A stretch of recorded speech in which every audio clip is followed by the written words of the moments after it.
মানুষরা তার সাথে পশুর মতো আচরণ করছেন। তাকে অপমান করে বলা হয়েছে তিনি সন্তানদের কুকুরের বাচ্চার মতো জন্ম দিয়ে রাস্তায় ফেলে রেখেছে।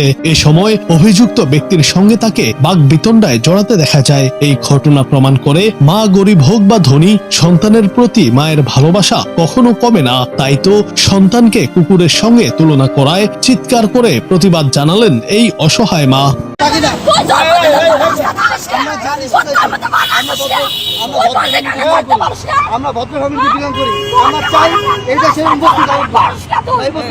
অনেকের মতে তার এই ক্ষোভ মূলত সেই উচ্চবিত্ত বা তথাকথিত শিক্ষিত শ্রেণীর প্রতি, যারা সামাজিক মর্যাদা আর অর্থের দাপটে মানুষকে সম্মান দিতে ভুলে যায়। গরিব হওয়া কি কোনো পাপ? এই প্রশ্নই যেন বারবার তার চোখের জল আর আর্তনাদে ফুটে উঠেছে। ভিডিওটি শেয়ার হওয়ার পর থেকেই নেটিজেনদের মধ্যে নিন্দার ঝড় বইছে। অনেকে বলছেন, শিক্ষা যদি মানুষকে সঠিক আচরণ না শেখায় তবে সেই শিক্ষার কোনো মূল্য নেই।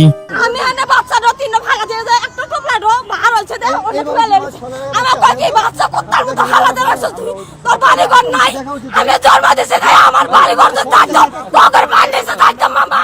সমাজ বিজ্ঞানীদের মতে